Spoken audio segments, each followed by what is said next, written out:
नमस्कार, Radhe Radhe. RS official academy YouTube channel पे आपका हार्दिक स्वागत है। आज हम उत्तर प्रदेश PTC परीक्षा प्रश्न पत्र 2020 में हुए पहले पेपर जो हमारा गणित का है इसको हल करेंगे। अभी तक हम 2016, 2017 गणित के क्वेश्चन पेपर हल कर चुके हैं। आज हमारा 2020 का क्वेश्चन पेपर है जिसको हम हल करेंगे। तो जो हमारा पेपर है इसमें हमारा जो पहला प्रश्न है दिया है कि एक त्रिभुज की भुजाएं 3 सेमी, 5 सेमी और 8 सेमी है तो त्रिभुज होगा। ठीक है। ऑप्शन ए समकोण त्रिभुज, ऑप्शन बी अधिक कोण त्रिभुज, ऑप्शन सी विषमबाहु त्रिभुज, ऑप्शन डी त्रिभुज संभव नहीं है। ठीक है। हमें दिया गया है त्रिभुज की भुजाएं हैं 3 सेमी,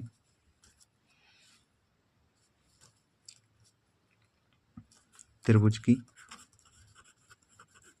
की भुजाएं दे रखी है हमें। एक 3 सेमी दे रखी है हमें, एक 5 सेमी और एक हमको 8 सेमी दी हुई है। ठीक है। देखो हम सभी जानते हैं कि त्रिभुज की दो भुजाओं का योग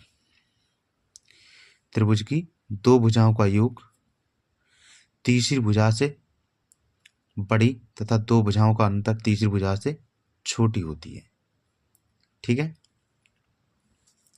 क्या है दिया गया है, हम जानते हैं कि त्रिभुज की दो भुजाओं का योग तीसरी भुजा से बड़ी तथा दो भुजाओं का अंतर तीसरी भुजा से छोटी होती है।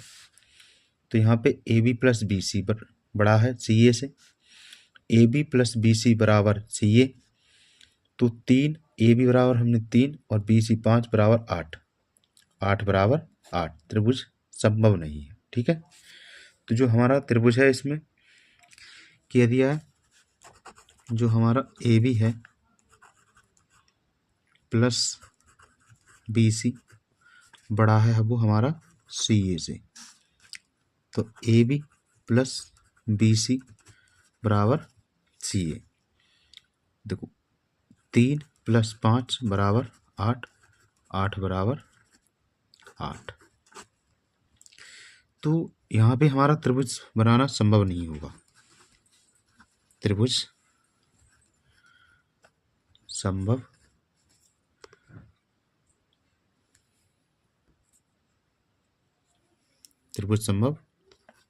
नहीं है। तो जो हमारा ऑप्शन डी है त्रिभुज संभव नहीं है सही हो जाएगा। ठीक है।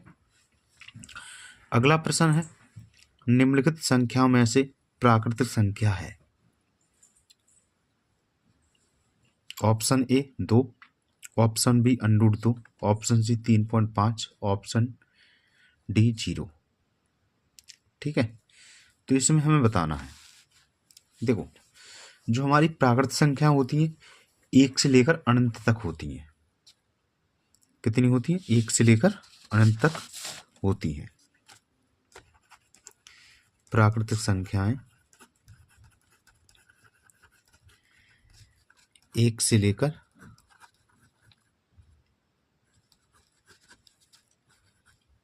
अनंत तक होती हैं। ठीक है।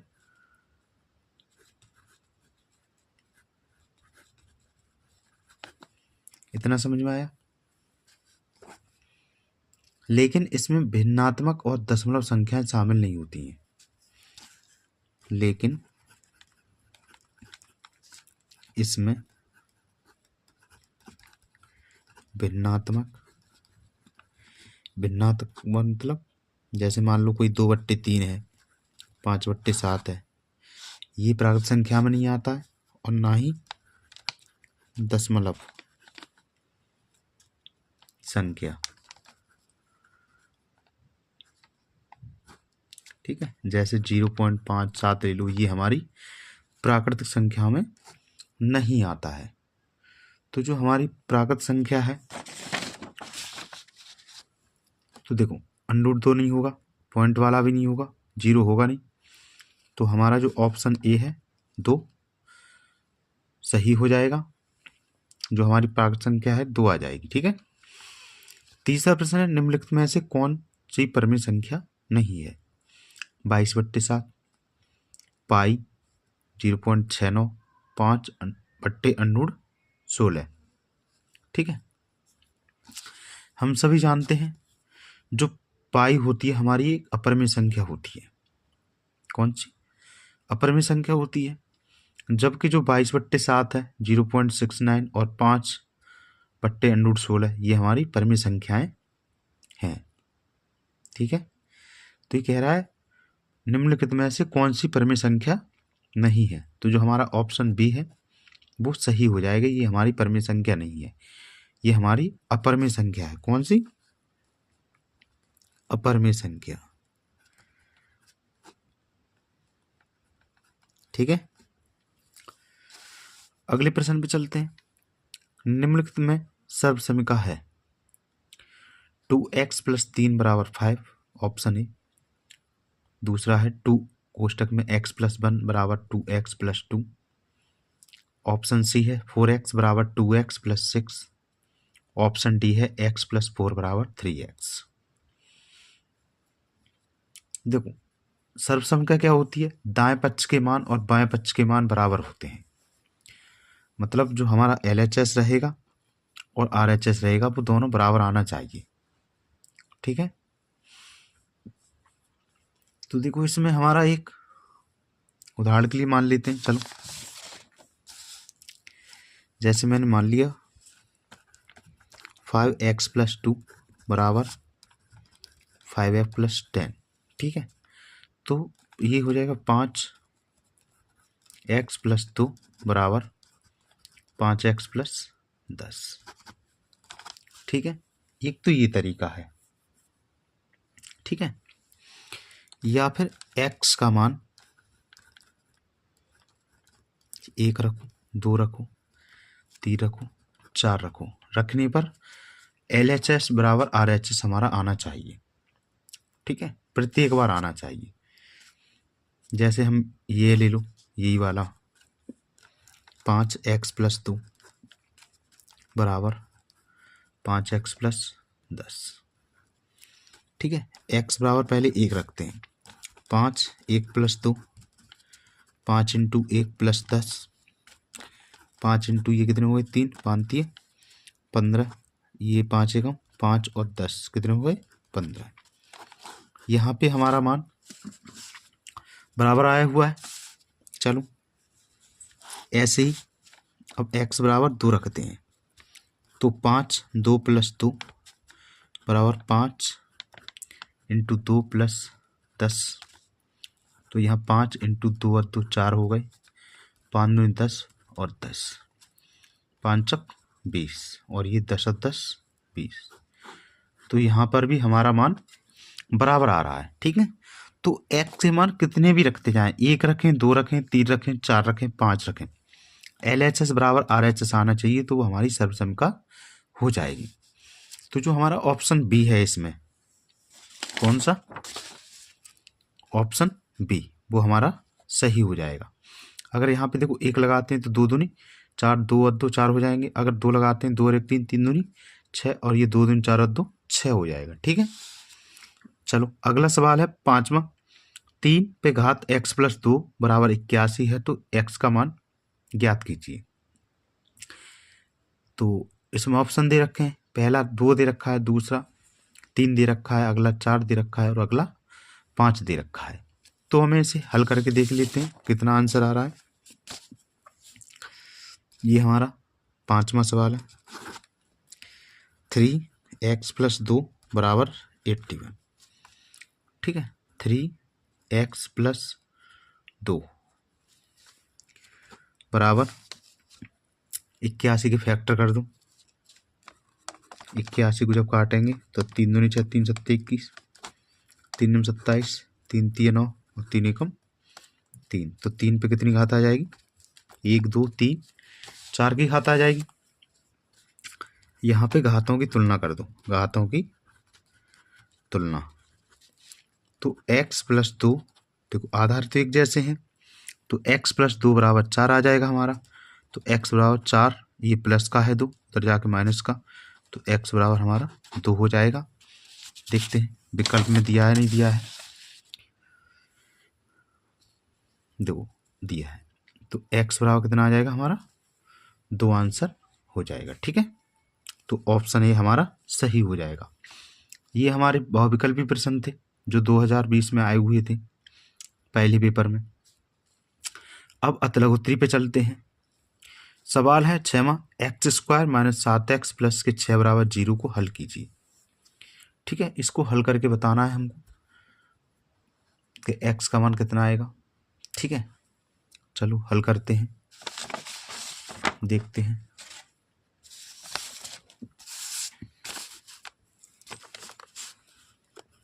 छठवां प्रश्न क्या है, एक्स स्क्वायर 7x प्लस के 6 बराबर 0। देखो आपको फैक्टर करना तो आते होंगे। ये कह रहा है गुणा करें तो 6 और जोड़ें तो 7। तो यहाँ एक्स स्क्वायर 6x माइनस की x प्लस के 6, 6 एकम 6, 6 और 1 7 हो जाएंगे बराबर 0। यहाँ से देखो और यहाँ से देखेंगे तो x कौन मिल रहा है, तो बचेगा x माइनस 6। यहाँ से 1 ले लो क्योंकि हमको x और 6 में कुछ दिख नहीं रहा है, तो 1 ले लेंगे। तो x माइनस के 6 बराबर 0। तो x माइनस 6 और x माइनस 1, यहाँ से देखो x माइनस 6 कॉमन ले लिया, यहाँ पे x बचा, यहाँ पे माइनस 1 बचा, बराबर 0। अब 6 के बराबर 0 रख देंगे तो x बराबर 6 आ जाएगा, और x माइनस 1 बराबर 0 रख देंगे तो x बराबर 1 आ जाएगा। ठीक है, समझ में आया। तो ये हमारा 6वां सवाल हल हो गया है। अगला सवाल देखते हैं कौन सा है। अगला सवाल कह रहा है 7वां, 5 पुस्तकों का मूल्य 7 पुस्तकों के मूल्य से 14 रुपये कम है। मतलब जो हमारी 5 पुस्तकें हैं उनका मूल्य 7 पुस्तकों के मूल्य से कितना, 14 रुपये कम है। ठीक है, तो एक पुस्तक का मूल्य ज्ञात कीजिए। ठीक है, चलो हल करते हैं। 7वां सवाल, माना एक पुस्तक का मूल्य बराबर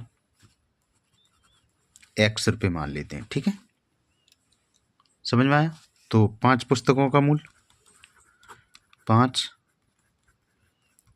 पुस्तकों का मूल्य बराबर कितना हो जाएगा, 5x। ऐसे ही 7 पुस्तकों का मूल्य, 7 पुस्तकों का मूल्य कितना हो जाएगा, 7x। ठीक है, इतना समझ में आया, 7x हो गया। चलो अब यहां से देखो प्रश्नानुसार देखते हैं। प्रश्न क्या कह रहा है देख लो एक बार।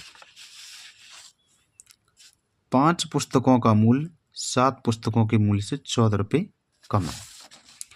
तो जो हमारी 5 पुस्तकों का मूल्य है वो 7 पुस्तकों से कितना रुपये, 14 रुपये कम है। ठीक है, पक्षांतर कर लेते हैं x वाली तरफ, तो 7x,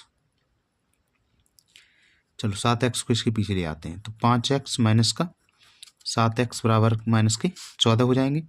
7x में से 5x से जाएंगे तो कितनी x बचेंगी, 2x बराबर माइनस 14, माइनस से माइनस खत्म, 2 सत्ते 14, तो x बराबर कितना आ गया, 7। तो एक पुस्तक का मूल्य कितना आ गया, एक पुस्तक का मूल्य x बराबर कितना आ गया, 7 रुपये आ गया। ठीक है, कितना आ गया, 7 रुपये आ गया। समझ में आया। अगला सवाल देखते हैं। अगला सवाल है a प्लस ए बट्टे 3 बराबर a प्लस ए बट्टे ए बराबर 3 हो तो ए स्क्वायर प्लस 1 बट्टे ए स्क्वायर का मान ज्ञात कीजिए। ठीक है, ये सवाल है, हमको हल करना है। चलो करते हैं। 8वां सवाल दिया है, क्या दिया है, a प्लस 1 बट्टे ए बराबर हमको 3 दिया है। तो ए स्क्वायर प्लस 1 बट्टे ए स्क्वायर प्लस 1 बट्टे ए स्क्वायर का हमको मान ज्ञात करना है। चलो दोनों ओर का वर्ग कर लेते हैं, यहाँ में दोनों ओर का वर्ग। तो a प्लस ए बट्टे ए का स्क्वायर बराबर 3 का स्क्वायर, यहाँ पे करेंगे तो a प्लस बी का होल स्क्वायर खोलना है। ठीक है, आप लोगों को याद है a प्लस बी का whole square, a plus B का होल स्क्वायर क्या होता है, A square plus B square plus 2ab। ठीक है, आप लोग इस फॉर्मूले को याद कर लेना। तो यहाँ हो जाएगा A square plus 1/a² plus 2 into A की जगह ए और बी की जगह हमारा 1/a बराबर 3 3 9। इससे ये कट जाएगा ए से ए, तो ए स्क्वायर प्लस 1/a² 2 एकम 2 बराबर 3 3 9। 2 प्लस के उधर ले जाएंगे तो ए स्क्वायर बट्टे ए स्क्वायर बराबर 9 माइनस के 2, 9 में से 2 जाएगा कितना बचेगा 7। तो ए स्क्वायर प्लस 1/a² का मान कितना आ गया हमारा 7 आ गया। ठीक है, समझ में आ गया? नहीं समझ में आया वीडियो को बैक करके आप दोबारा देख सकते हैं तो समझ में आ जाएगा। ठीक है, अगला सवाल देखते हैं कौन सा है। अगला सवाल कह रहा है एक बगीचे में 2025 पौधे लगे हैं। कितने? 2025 पौधे लगे हैं। प्रत्येक पंक्ति में उतने ही पौधे लगे हैं जितनी बगीचे में कुल पंक्तियां हैं। प्रत्येक पंक्ति में कुल कितने पौधे लगे हैं ये हमको ज्ञात करना है। ठीक है, तो देखो क्या दिया है हमको, पौधों की संख्या दे रखी है 2025। 9वां सवाल, पौधों की संख्या कितनी दे रखी है हमें 2025। ठीक है, समझ में आया? पौधों की संख्या हमको 2025 माना पंक्तियों की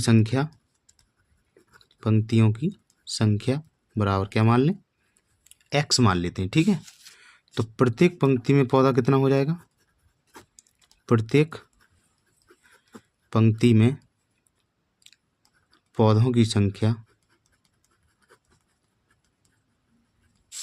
क्या हो जाएगी x इंटू एक्स। ठीक है, क्योंकि पंक्तियां कितनी है x, अब उसमें सवाल में यही कह रहा है, क्या कह रहा है पढ़ के देख लो।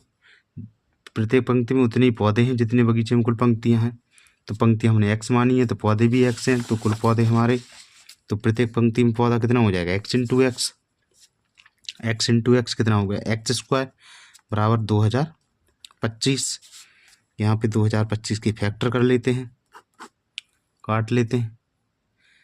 तो देखो 3 6 18 2 बचे, 3 7 21 5 15 3 दूनी 6 3 दूनी 6 5 15 3 7 21 5 15 3 दूनी 6 5 15 5 25 5 एकम 5। यहाँ से देखेंगे तो ये जोड़ा बन जाएगा यहाँ पे x बराबर 2025 अंडूड में।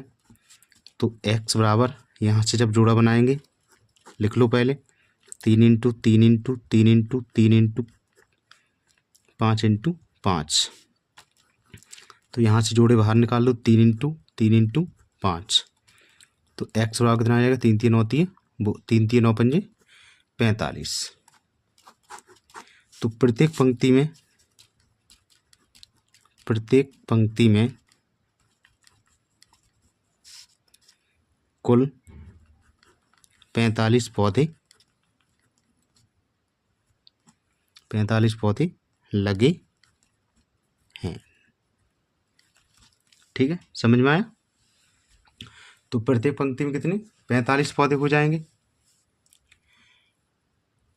इसमें हमें वर्गमूल निकालना था। अगला सवाल पढ़ते हैं क्या है। तो 10वां सवाल, एक पुस्तक का मूल्य 5x² प्लस 2x प्लस 1 है। इसी प्रकार की 2x प्लस 5 पुस्तकों का मूल्य ज्ञात कीजिए। ठीक है, ये हमें मूल्य दे रखा है और ये हमें पुस्तकों का मूल्य पूछा जा रहा है। चलो करते हैं। 10वां सवाल है, दिया है भाई, क्या दिया है, एक पुस्तक का मूल दे रखा है, एक पुस्तक का मूल, एक पुस्तक का मूल दे रखा है कितना हमें 5x square plus 2x plus 1 दे रखा है। ठीक है, इतना दिया हुआ है। तो हमें 2x प्लस 5 पुस्तकों का मूल्य ज्ञात करना है। जैसे मान लो हमारे पास कितनी 10 पुस्तकें और एक पुस्तक हमारी 5 रुपये की आ रही है, तो 10 पंजी 50 रुपये की 10 पुस्तकें हो जाएंगी। तो हमने यहाँ पे मल्टीप्लाई किया था, तो इसमें भी हमको मल्टीप्लाई ही करना है। तो 5x square plus 2x plus 1 और गुणा कर देंगे 2x प्लस 5 का, इसमें गुणा कर देंगे। ठीक है, गुणा करते हैं, 2x का गुणा कर देते हैं, 2x 5x square plus 2x plus 1, 5 का कर देते हैं 5x square plus 2x plus 1। ठीक है, गुणा कर दूँ, 2 पंजे 10, x ये है 2, ये है, कितनी हो जाएंगी 3, 2 दूनी 4x स्क्वायर, क्योंकि 1 और 1 2 हो जाएंगी, यहाँ पे 2x एकम 2x हो जाएगा, 5 25x स्क्वायर हो जाएगा, 5 दूनी 10x हो जाएगा और 5 एकम 5 हो जाएगा। देखो क्यू वाली हाथ है दे रखी है, नहीं है तो इसको ऐसे ही लिख लो, 10x क्यू स्क्वायर है, स्क्वायर है 25 और 4 कितने हो जाएंगे 29x स्क्वायर, 2x और 10x कितने x हो जाएंगे, यहाँ पे 12x हो जाएंगी और 5 दे रखा है। ठीक है, ये हमारा आंसर आ जाएगा। ठीक है, समझ में आ रहा है? अगर समझ में नहीं आ रहा है वीडियो को दोबारा देखें तो आपको ये सवाल समझ में आ जाएगा। तो जो हमारी पुस्तकें पूछी थी 2x प्लस 5 पुस्तकों का मूल्य कितना होगा, तो ये हमारा आंसर निकल के आया है 10x Q plus 29x square plus के 12x प्लस का 5, ये हमारा राइट आंसर हो जाएगा। ठीक है, समझ में आया? अगले सवाल पे चलते हैं। अगला सवाल है हमारा माइनस का 1/2 तथा 5/4 के मध्य 2 समदूरस्थ संख्याएं ज्ञात करनी है हमको। ठीक है, कितनी संख्या निकालनी है, 2 संख्या निकालनी है। समझ में आया? चलो हल करते हैं। सबसे पहले जो हमें संख्याएं दे रखी हैं, सवाल नंबर 11, 1/2 और 5/4। सबसे पहले इनका हर समान कर लेते हैं। तो हर समान करने के लिए हमको क्या करना पड़ेगा कि इसमें हमको 2 का गुणा करना पड़ेगा, क्योंकि यहाँ पे 4 है। तो हर समान करेंगे, हर समान करने पर।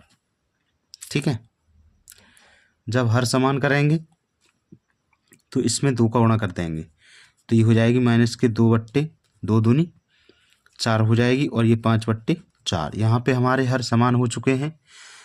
अब देखो क्या करेंगे, यहाँ पे हमारे हर समान हो चुके हैं। अब हम 3 से अंश व हर में गुणा करेंगे। ठीक है, अंश व हर में 3 से गुणा करेंगे। तो यहाँ पे 2/4 है इंटू 3/3 और 5/4 में 3/3। तो ये 3 दूनी 6 और 4 3 12 और 5 3 15 और 4 3 12 हो जाएगा। ठीक है, समझ में आया? दोनों संख्याओं के अंश में अंतर देखते हैं। दोनों संख्याओं के अंश में अंतर देखो कितना है, 6 और 12 है, तो 15 माइनस 6 और माइनस 6 अंतर देखते हैं। तो 15 प्लस 6 कितना हो जाएगा, 21 आ जाएगा। ठीक है, अब 21 को 3 से भाग देने पर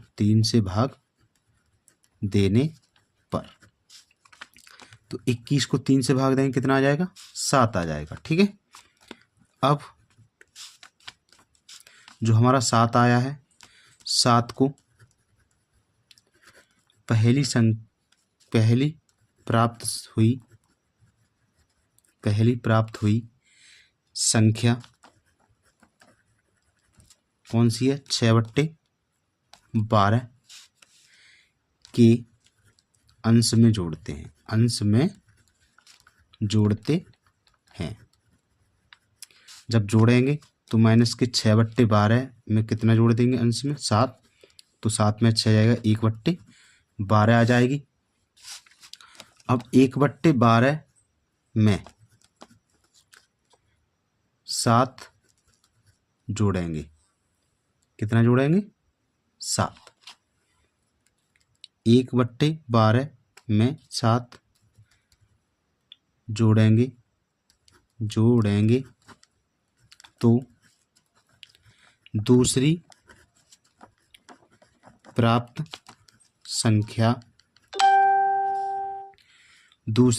संख्या प्राप्त हुई समदूरस्थ संख्या। तो 1 + 7/12 बराबर हमारी 8/12 हो जाएगी। ठीक है, तो पहली संख्या हमारी 1/12 हो जाएगी और दूसरी हमारी 8/12 हो जाएगी। ये हमारी दो समदूरस्थ संख्याएं आ गई हैं। ठीक है, अगर ये सवाल आपको समझ में नहीं आया है तो वीडियो को एक बार पुनः वापस करके देखेंगे तो ये आपको समझ में आ जाएगा। ठीक है, अगले सवाल पे चलते हैं। ये हमारे अतिलघुत्तरीय प्रश्न थे जो खत्म हो चुके हैं। अब हम लघुत्तरीय प्रश्नों को करेंगे। हमारा 12वां प्रश्न है x पे 4 की घात y माइनस x y पे 4 की घात का गुणनखंड कीजिए। ठीक है, बहुत ही सरल सवाल है, आप लोग इसको शायद कर भी सकते हैं, फिर भी मैं करके आपको दिखा दे रहा हूँ। 12वां सवाल, x पे 4 की घात y और x y पे 4 की घात। यहाँ से देखो हमें x और y दोनों में दिख रहा है तो हमने x y कॉमन ले लिया, तो यहाँ x पे 3 रह जाएगा और यहाँ पे y पे 3 रह जाएगा। अब देखो ए क्यू माइनस बी क्यू, आपको अगर फॉर्मूला याद हो तो आप देखो क्या होता है, ए cube minus B Q, A minus B, A square कोष्टक B square और ए बी। ठीक है, ये आप लोग फॉर्मूले सारे याद कर लेना। ठीक है, यहाँ पे रख देंगे तो एक्स वाई एक्स स्क्वायर कोष्टक में x minus y x square plus Y square plus k x y, ये हमारा सवाल हल हो जाएगा। ठीक है, कुछ नहीं था, एक्स वाई हमने कॉमन लिया तो X cube minus Y cube बचा। यहाँ पे A cube minus B cube formula लगाया, क्या होता है A minus B, A square B square A B, तो यहाँ पे एक्स माइनस वाई और X square plus Y square plus X Y. ठीक है, समझ में आया? कोई दिक्कत होनी नहीं चाहिए सवाल करते समय। 13वां सवाल है हमारा, पढ़ लेते हैं क्या कह रहा है सवाल। सवाल कह रहा है एक वर्गाकार मैदान की एक भुजा 28 मीटर लंबी है। ठीक है, यदि मैदान के अंदर चारों ओर 2 मीटर चौड़ा रास्ता पैदल चलने वालों के लिए छोड़ा गया हो तो शेष मैदान का क्षेत्रफल ज्ञात कीजिए। ठीक है, समझ में आया? चलो करते हैं। देखो एक वर्गाकार मैदान है, ठीक है, मैदान की लंबाई कितनी है? मैदान की लंबाई दे रखी है हमें 28 मीटर। वर्ग का क्षेत्रफल क्या होता है? वर्गाकार मैदान का क्षेत्रफल, तो वर्ग का क्षेत्रफल क्या होता है? भुजा का स्क्वायर। ठीक है, समझ में आया? तो यहाँ पे रखेंगे 28 का स्क्वायर कितना हो जाएगा? 784 मीटर स्क्वायर हो जाएगा। समझ में आया? अंदर बने वर्ग की भुजा, अंदर बने वर्ग की भुजा, तो 28 माइनस 2 इंटू 2, तो 28 माइनस 2 दूनी 4, कितनी रह जाएगी? 24 रह जाएगी। ठीक है, तो अंदर बने वर्ग की भुजा 24 आ गई, तो अंदर बने वृत्त का क्षेत्रफल बराबर भुजा स्क्वायर होता है। तो यहाँ 24 का स्क्वायर कितना हो जाएगा, 576 मीटर स्क्वायर। तो शेष क्षेत्रफल पूछ रहा है हमसे, शेष क्षेत्रफल। तो क्या करेंगे, बाहरी क्षेत्रफल माइनस आंतरिक क्षेत्रफल। तो बाहरी कितना है 784 और आंतरिक कितना है 576। घटा दो, 14 में से 6 गया 8 और 7 में 7 गया 0 और 7 में 5 गया 2 बचा मीटर स्क्वायर। ठीक है, समझ में आया। इस प्रकार आप हल कर लेना, कुछ नहीं है। सबसे पहले बाहर वाले का निकाल देना। बाहर वाले की भुजा कितनी है 28 है, अंदर वाले कितनी रह जाएगी 24। तो शेष क्षेत्रफल बाहर वाले में से आंतरिक घटा देना, ये हमारा आंसर आ जाएगा 208 मीटर स्क्वायर। ठीक है, समझ में आया। अगले सवाल पे चलते हैं। अगला सवाल है हमारा, दो समरूप त्रिभुजों के परिमाप क्रमशः 40 सेमी तथा 50 सेमी है। पहले और दूसरे त्रिभुजों के क्षेत्रफल का अनुपात ज्ञात कीजिए। ठीक है, ज्ञात करते हैं, हल करते हैं। दिया है दो समरूप त्रिभुजों के परिमाप 40 सेमी और 50 सेमी दिए हुए हैं। ठीक है, हम जानते हैं कि समरूप त्रिभुजों के क्षेत्रफल का अनुपात समरूप त्रिभुजों के परिमाप के अनुपात के वर्ग के बराबर होता है। ठीक है, तो इसलिए समरूप त्रिभुजों के क्षेत्रफल का अनुपात बराबर उसके परिमाप कितने हैं, हमारे परिमाप 40/50 का होल स्क्वायर अनुपात के वर्ग के बराबर होता है। तो 40 का वर्ग हमारा कितना हो जाएगा 1600 हो जाएगा और 50 का 2500 हो जाएगा। 1 0 2 0 0 खत्म हो जाएंगे। तो 16/25 हमारा राइट आंसर आ जाएगा। ठीक है, समझ में आया। आप लोग ये लिखा हुआ वो याद कर लेना, क्योंकि जो हमारे समरूप त्रिभुज का क्षेत्रफल होता है, क्षेत्रफल का अनुपात होता है, वो समरूप त्रिभुजों के परिमाप के अनुपात के वर्ग के बराबर होता है। वही हमने यहाँ पे लगाया हुआ है। ठीक है, अगले सवाल पे चलते हैं। अगला सवाल है हमारा 671, 781 एवं 1441 का भाग विधि से मासा ज्ञात कीजिए। देखो, भाग विधि से होता है और एक गुणनखंड विधि से भी हम मासा निकालते हैं, लेकिन हमसे भाग विधि से मासा पूछा गया है, तो इसको हम हल करते हैं। 15वां सवाल है हमारा 671, 781 और 1441 का मासा, वो भी किससे, भाग विधि से। ठीक है, तो सबसे छोटी संख्या हमारी 671 है।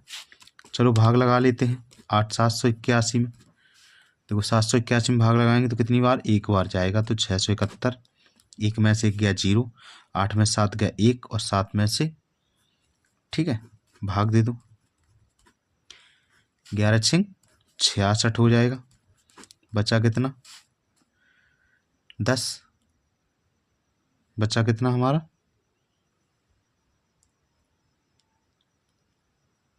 671 है। कितना 671, बचा कितना हमारा 11। 11 का भाग देंगे 110 में, तो 11 एकम 11, बचा हमारा 0, तो यहाँ पे हमने लगा दिया। ठीक है, यह 11 धाई 110, समझ में आया। 11 आ गया। अब चलो 11 का भाग लगा के देख लेते हैं। 1441 में 11 एकम 11, बचे कितने 3, 4 का ले लिया उतारा, 11 3 33, बचा कितना 1, 1 ले लो, 11 एकम 11। ठीक है, तो जो हमारा मासा है,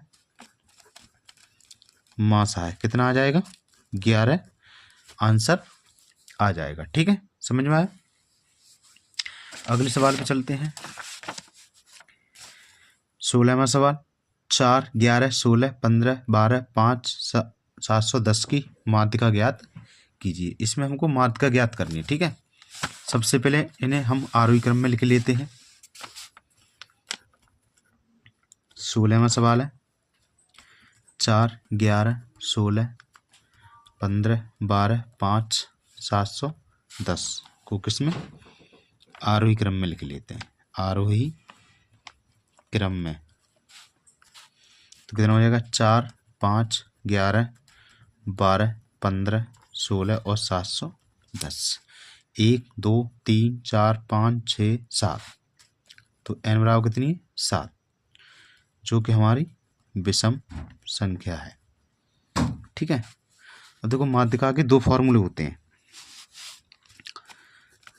विषम के लिए क्या है, माध्यिका बराबर विषम के लिए हमारा क्या है n+1/2 में पद का मान।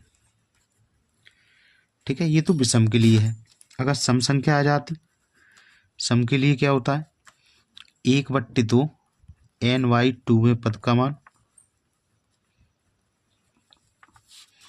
प्लस n+1/2 में पद का मान।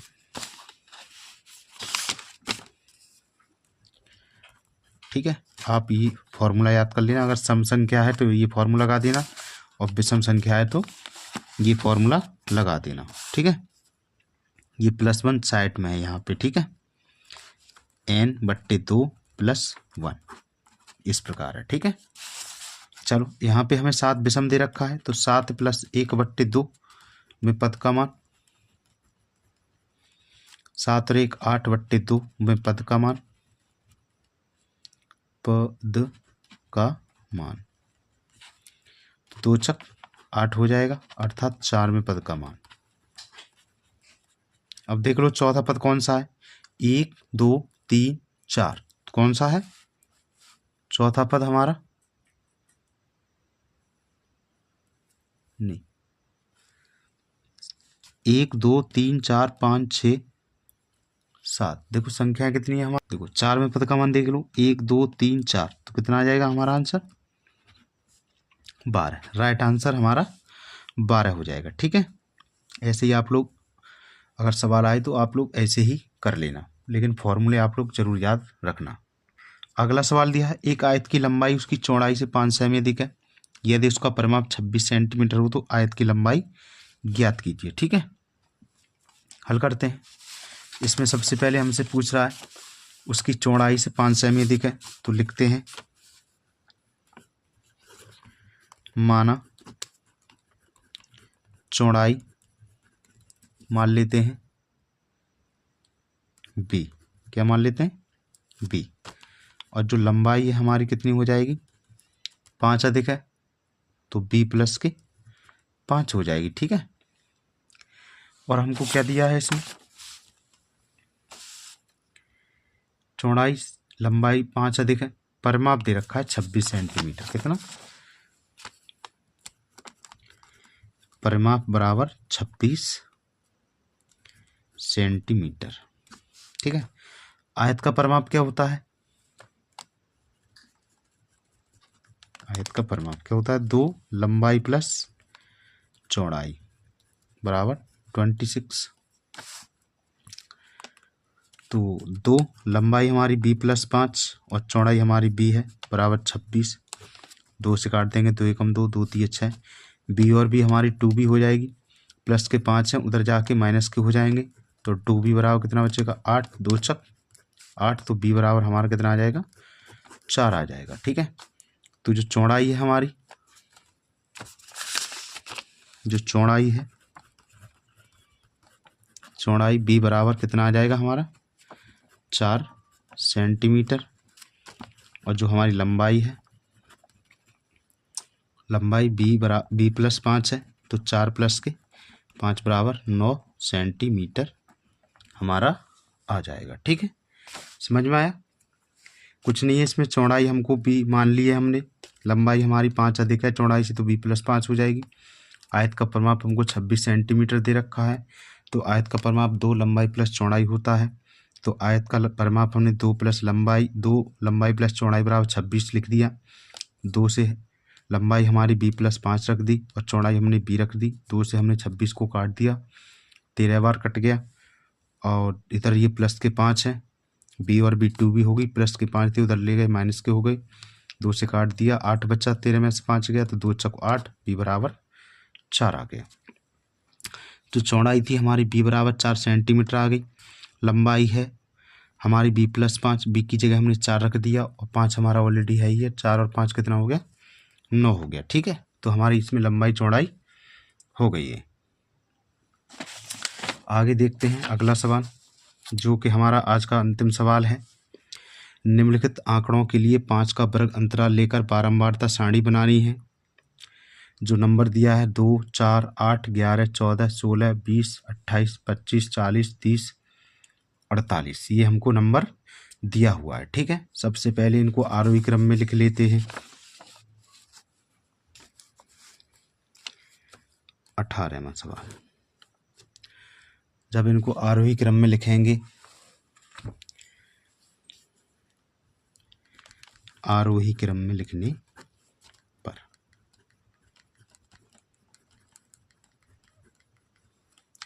तो 2, 4, 8, 11, 14, 16, 20, 25, 28,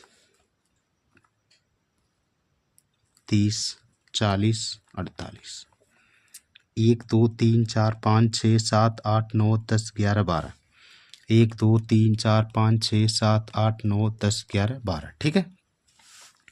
चलो वर्ग अंतराल बनाते हैं। वर्ग अंतराल और यहाँ पे बारंबारता लिख लेते हैं।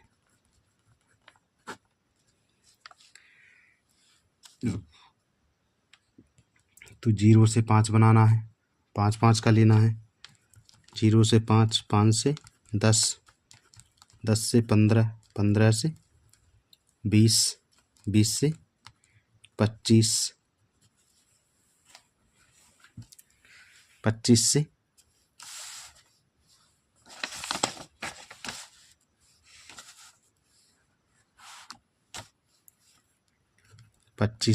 30, 30 से 35, 35 से 40, 40 से 45, 45 से 50 ठीक है। चलो 0 और 5 के बीच में देखते हैं कितनी संख्या है। तो 1 और 2 कितनी है? 2। 5 और 10 के बीच में देखते हैं तो 8 दे रखा है, कितना? 1। 10 और 15 के बीच में 1, 2 दो संख्याएं दे रखी हैं। 15 और 20 के बीच में एक संख्या है, कितनी? 1। 20 और 25 के बीच में एक संख्या कितनी है? एक ही संख्या है हमारी। 25 और 30 के बीच में 1, 2 संख्याएं हैं हमारी। 30 और 35 के बीच में देखो कितनी है? एक संख्या है हमारी। 35 और 40 के बीच में कितनी संख्या है? 0 संख्या है हमारी। 40 45 के बीच में कितनी है? 1 है। 45 और 50 के बीच में कितना है? 1 है। ठीक है, इस प्रकार ये सवाल आएगा, आप लोग इसे ध्यान से देख लेना। ठीक है, ये हमारा वर्ग अंतराल हो गया है। तो हमारे 18 प्रश्न दिए थे वो हमारे हल हो चुके हैं। अगर आपको वीडियो समझ में नहीं आई होगी, सवाल समझ में नहीं आए होंगे तो आप वीडियो को दोबारा देखेंगे। ठीक है, अगर आप भी हमारे चैनल पर नए हैं तो हमारे चैनल को सब्सक्राइब करें और लाइक करना ना भूलें। अगले पेपर में फिर मिलते हैं, तब तक के लिए नमस्कार।